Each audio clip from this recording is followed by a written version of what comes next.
In today's episode of Locked On Pistons podcast, we are joined of okay, 3, 2, 1. In today's episode of the Locked On Pistons podcast, we are joined by friend of the podcast, Czar, to talk about JB Bickerstaff's interview with Richard Jefferson, where he references how excited he is to be the coach of the Detroit Pistons. We'll talk about all that and more in today's episode of the Locked On Pistons podcast.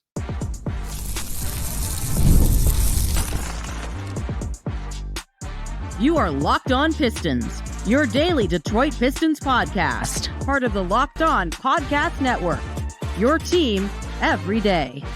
What's the deal? Welcome back to another episode of the Locked On Pistons podcast. Per usual, I'm your host, Cooker Hill. You can find me over on Twitter at Cooker Hill. I want to thank you guys for making Locked On Pistons your first listen of every single day. We're free to available on all your podcast platforms. If you haven't already, head to the YouTube channel at Locked On Pistons. Hit that subscribe button or leave us a 5-star review on whatever podcast platform you're listening to this on. That's another great way to support the podcast.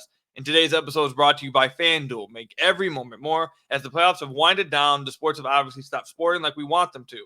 But this summer, FanDuel is hooking up all our customers with a boost or a bonus daily. That's right. There's something for everyone every single day all summer long. Visit FanDuel.com to get started today. You'll hear more about FanDuel a little bit later. But on today's episode, we are joined by our friend of the podcast, Czar. How you doing today, man?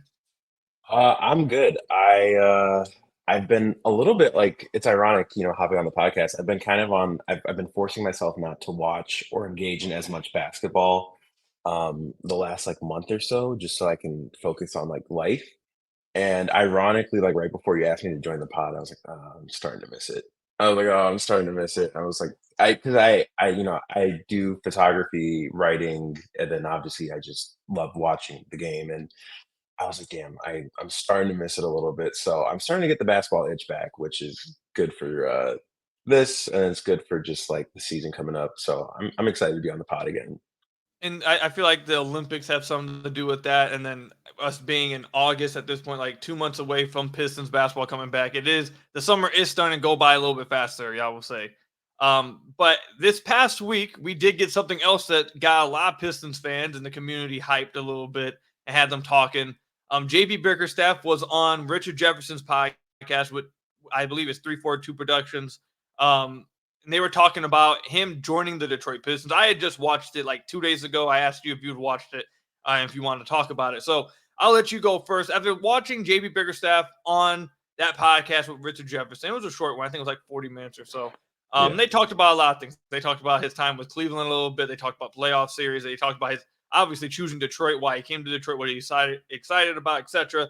What were some of your biggest takeaways from watching that interview? First thing and like the most important thing that I got from the interview and just overall like everything I've heard from JB since he's been hired is a level of like being incredibly bought in, which sounds like the bare minimum when it comes to coaching, because of course your coach should be locked in and bought in, but that's not always the case. So I had someone comment on the podcast literally like 2 days ago, and they were like, JB Bickerstaff looks like he actually is happy to have the job. That's that, and then they like put in parentheses, the bar is an absolute hell.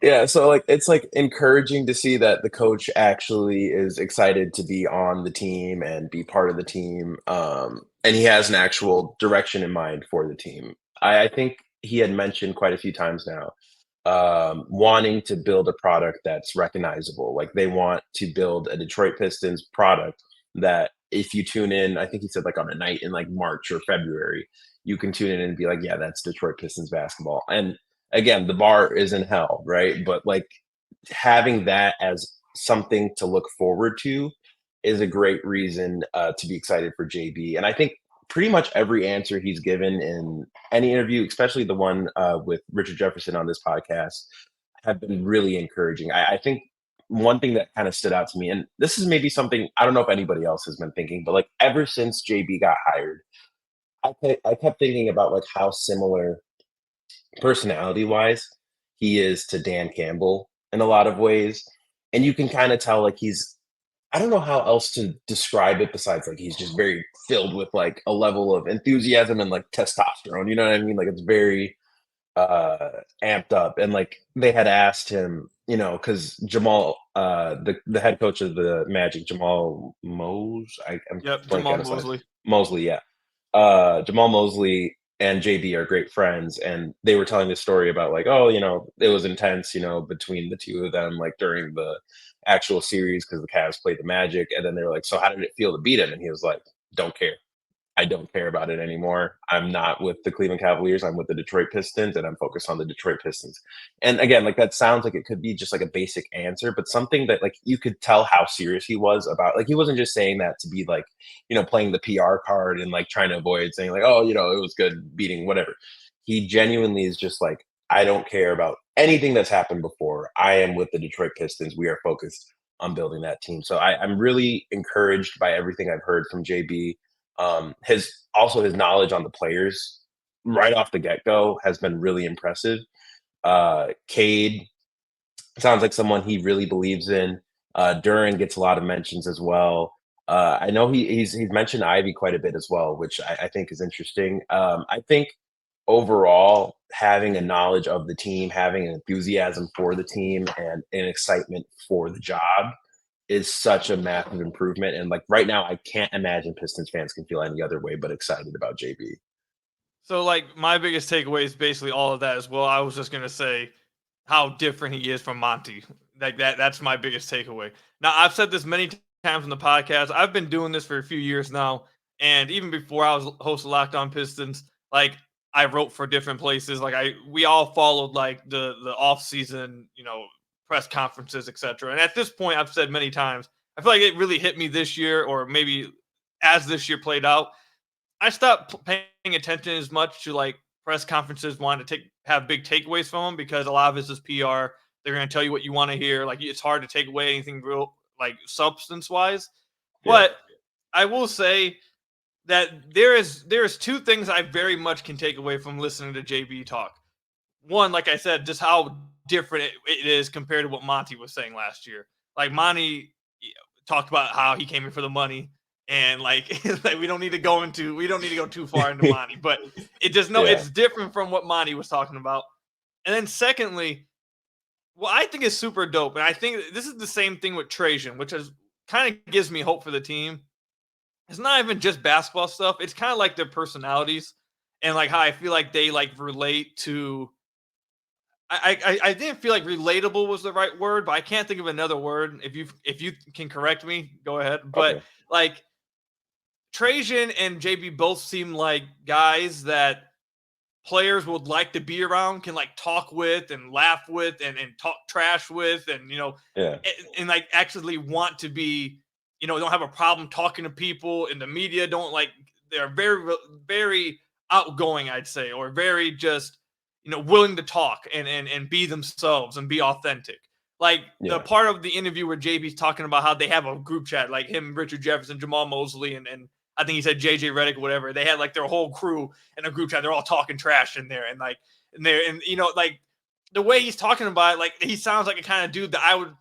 What my mind went to is that as they were talking about that, I'm like, dude, this sounds like someone that like we would be in the Xbox party with talking trash with. Like, this is like that's where my mind went to. But like to like make it a bigger picture, it's like that sounds like he's a lot of people wanted a younger head coach for the Pistons this year, but like I don't feel like people realize that he's not old either. Like JB is still a young head coach, and it seems like he relates to guys and will be able to like have conversation with guys and chop it up with guys and have guys wanting to be around him because he's authentic. And it sounds like he's I don't want to say fun. I don't. It's not fun. It's just like I don't know. I can't think of another word besides relatable, but I think people get what I'm trying to say.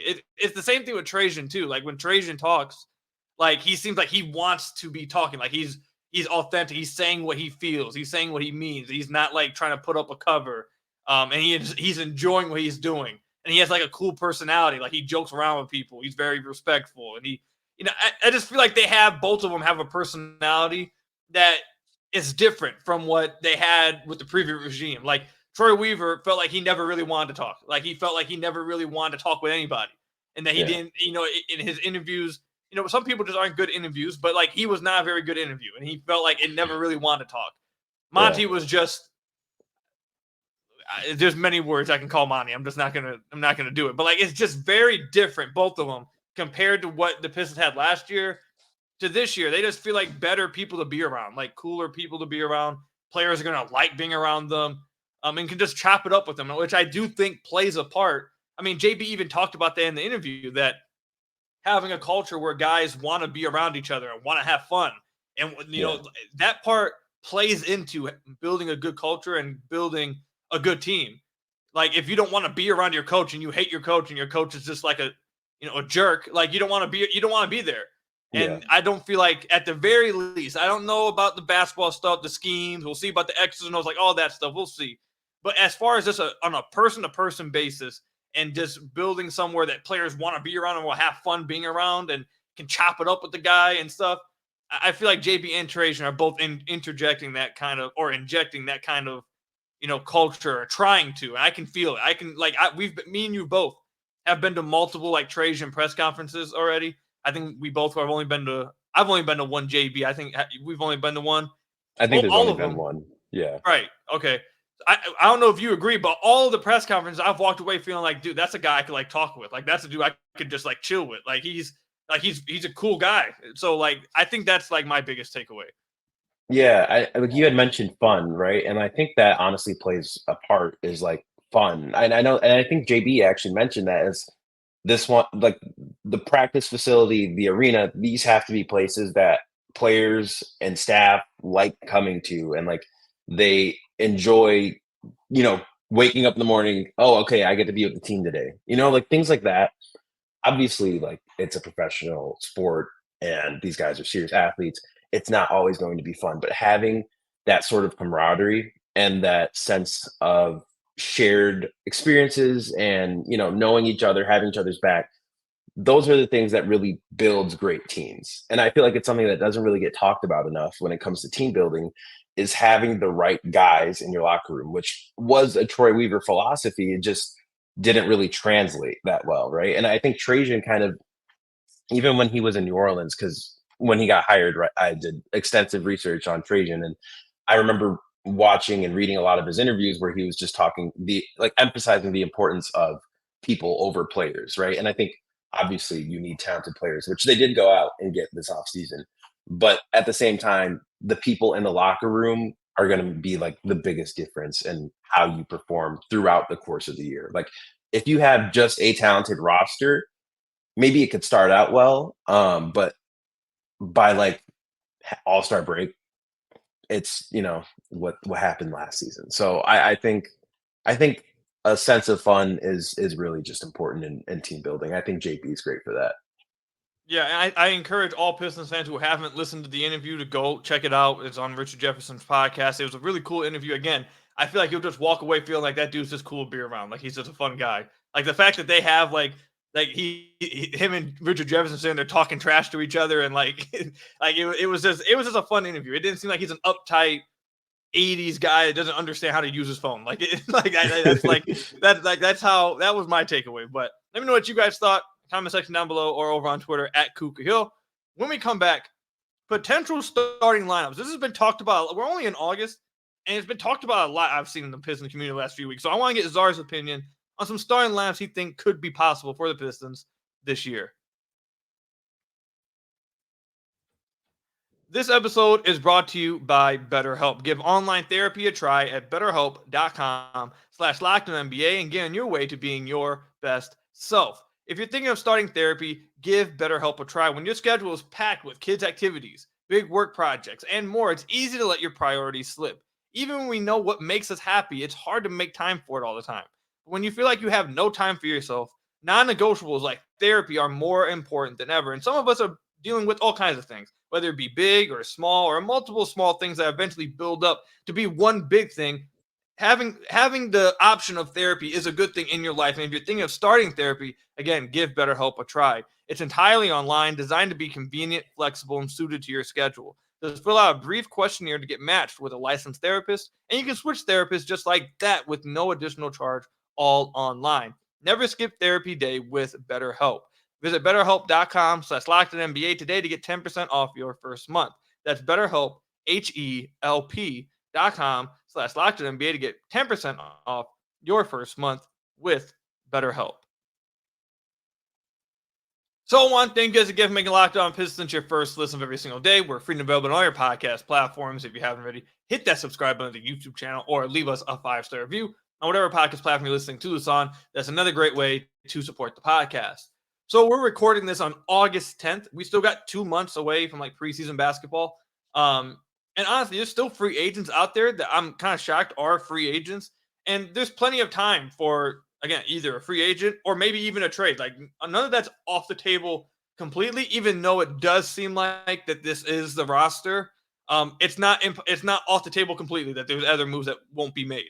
But at this time, over the last week or so, like week and a half, I've seen a lot of talking about the Pistons starting lineup. And even I've hit on, the starting lineup. I think like last week or a week and a half ago, I talked about what I would have liked to see this year as the starting lineup.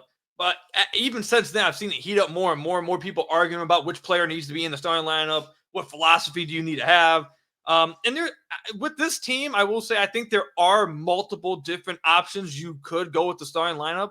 I feel like last year, Monty kind of caught us by surprise starting Killian. But like before then, I think a lot of people kind of expected.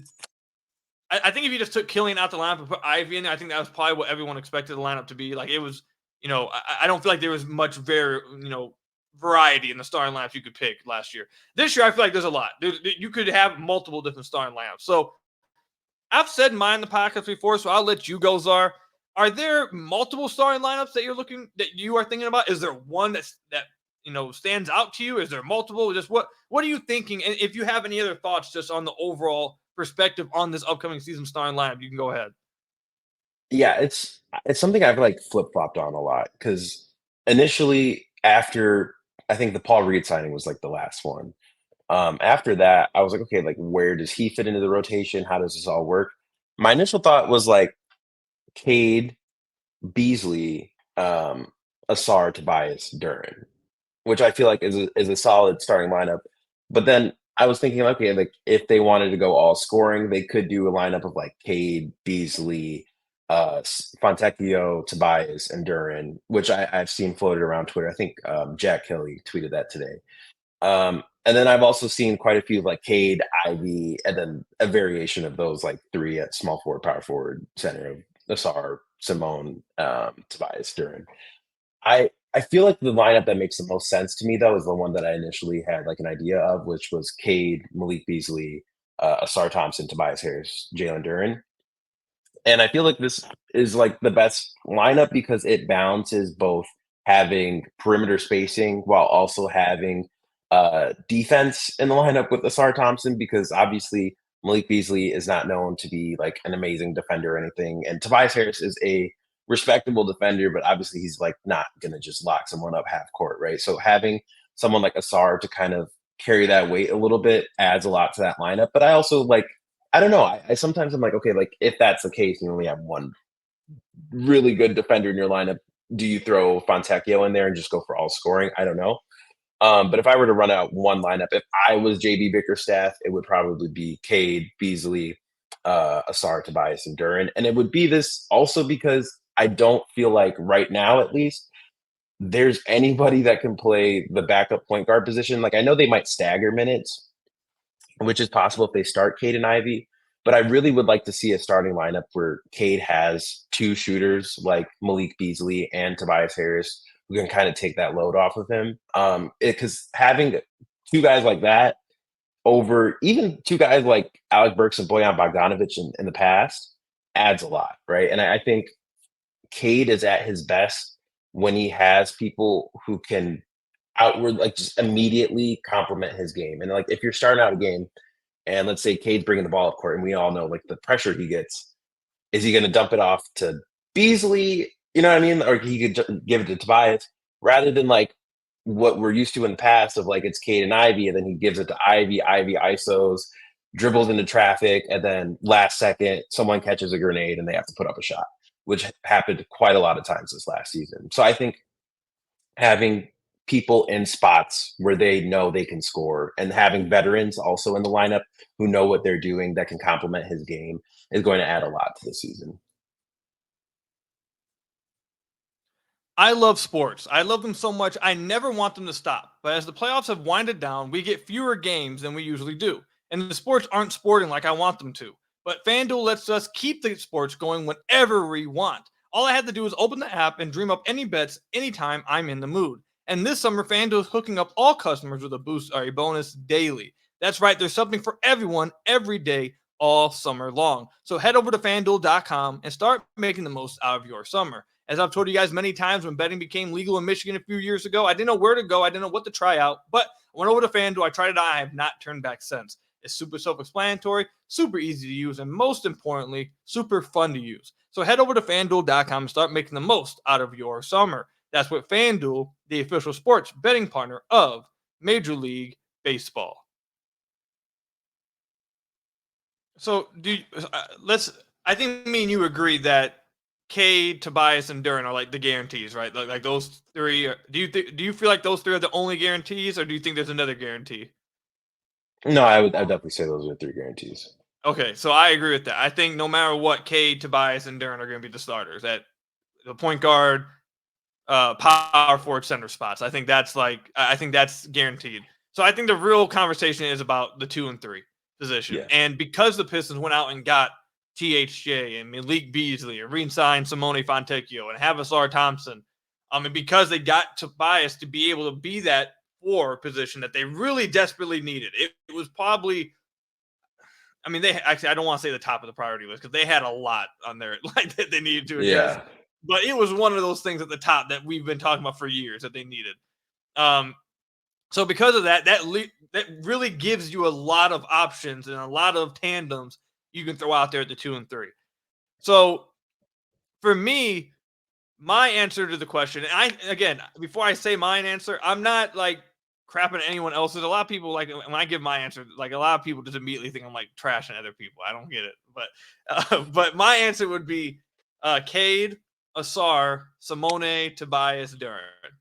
And I feel like that. Now I know that starting lineup may make it tricky a little bit with the overall rotation, with how you balance out rotations and balance out lineups with like the backup unit. I think you can make it work, but I feel like that starting lineup gives you the best balance of. So you got Cade and Duren, obviously, who have great chemistry offensively. You got shooting and Simone Fontecchio, who was one of the best shooters, I believe, in his class this past year. I saw a bunch of stats from B-Ball Index and I forget what the other one is. B-Ball Index, and I think the account is Basketball NBA University. They tweet out a bunch of stats of per class. And I saw Simone Fontecchio was one of the best off-ball movement 3-point shooters of his class this past year. One of the best shooters in the league after the deadline, after the Pistons got him. So you have him in the lineup. You have Tobias at the 4. And then with Asar at the 2, I have Asar at the 2 because of 2 reasons. One, when they drafted Asar, and I wanted them to draft Asar, it was because I believed in his playmaking, his eventual secondary initiation, like him being able to be that secondary ball handler. And I want to see him get some of those reps this year. And if he's improved his ball handling, I think he would be really good at it. That's one. 2, if you have Cade, Asar, Simone, Tobias, and Duren, you don't have anyone on the floor smaller than Cade, and everyone on the floor is switchable, which really allows you to be versatile defensively. It really allows you to take advantage of, Cade being your point guard, where you have a big point guard. Now you can have length around him. There's no one on the floor that you can really pick on defensively. Like, they're not like Simone Fontecchio and Tobias aren't like all world defenders, but like you mentioned, they're not going to just like get destroyed or anything. Like, they're not just, so you have that size across all positions. You have that length across all positions and multiple lineups. If you go and look at all the Pistons' best defensive lineups, there's one constant in all of them, and Asar is in almost every single one of them. Like, you can find multiple different variations, but Asar is like the key to all of them. So I think you need him in the starting lineup because I don't think they have anyone else that can like play defense like outside Stu, and you can't have both of them not on the floor. Like, you're just punting on defense at that point. Like, you need to have something. So that's the lineup I would go with. But like I said, I'm open to a lot of different variations because they have acquired 2s and 3s that, allow you to try different things. So I could also see them going that full offensive route where it's Cade, Beasley, maybe even Fontecchio, Tobias, Duren, and they just go full on spacing in a pick and roll with Duren. I could see that too, but that's where I'm leaning right now. Yeah, I have a question for you. I know you have the ad break in a second here, but what do you see as like the best possible closing lineup, like a death lineup for the Pistons? What does that look like to you? Oh, that's a good question. Um, so obviously Cade's on the floor. Yeah. Honestly, it depends on the situation because there are situations where I probably would rather close with Stu than Duran, Mhm. and it's like if I need some defense, I want to play switching across the board. I probably would close with Stu, and then just space the floor. Um, I feel like a really cool. I'm gonna kind of dodge the question. I'm sorry. I'm gonna dodge. I'm gonna give Okay. the Okay. PR answer. I'm gonna give the Okay. PR answer. I'll simply say this. A cool lineup that I think would be interesting would be like a Cade Beasley, or maybe Cade Ivy, Asar, Tobias, Stu, Mhm. and then just like run pick and roll with Cade and Asar, or just completely space the floor out and have Asar like in the dunker spot roaming around and or inverted pick and rolls with Asar and Cade. I think that would be a really interesting one. Um, but I'm assuming they're gonna close it Durham. But if I had to pick a closing one, I guess like Cade. I don't know, man, because if they need defense, I can't run Beasley and Tobias and Fontecchio. I Yeah. guess Cade. I'll go Cade, Ivy.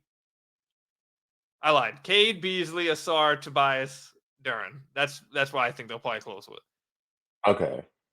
I Is that close to what I you were gonna say or no? somewhat. I mean, again, like I've looked at this roster and like I genuinely don't know because they have, in my opinion, a fairly like deep roster, right? Like they have quite a bit of depth at every position outside of point guard, which again like is up to how JB uses Kate and Ivy, right? Because like if they have Ivy as a backup point guard, then okay, like you're fine, but we'll see. But I keep looking at this roster and I think I know like what the starting lineup would be, and I think it probably would be Cade and Beasley in the backcourt, but it could be Cade and Ivy, right? I do think they would finish the game with Cade and Ivy in the backcourt, and I do think, and like obviously this all could change. This is before we see this team in any sort of context, like on the court. So this is literally just looking at the roster.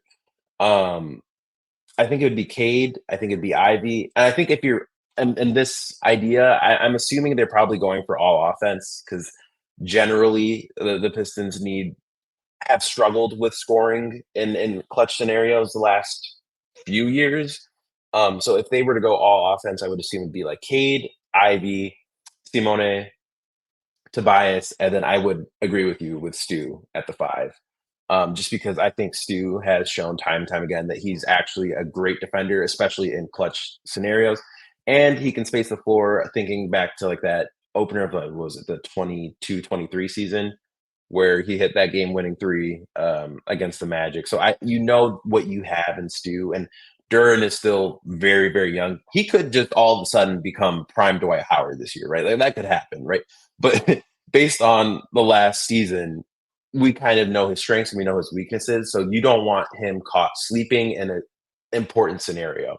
That's not to say he will. I don't like because a lot of times I do read the comments and like people take it the wrong way and take it as slander. I'm generally basing this off of what we've seen from Duran so far. He could just blossom this season, but I think Stu fits that closing lineup the best, and I'm excited to see how JB uses Stu.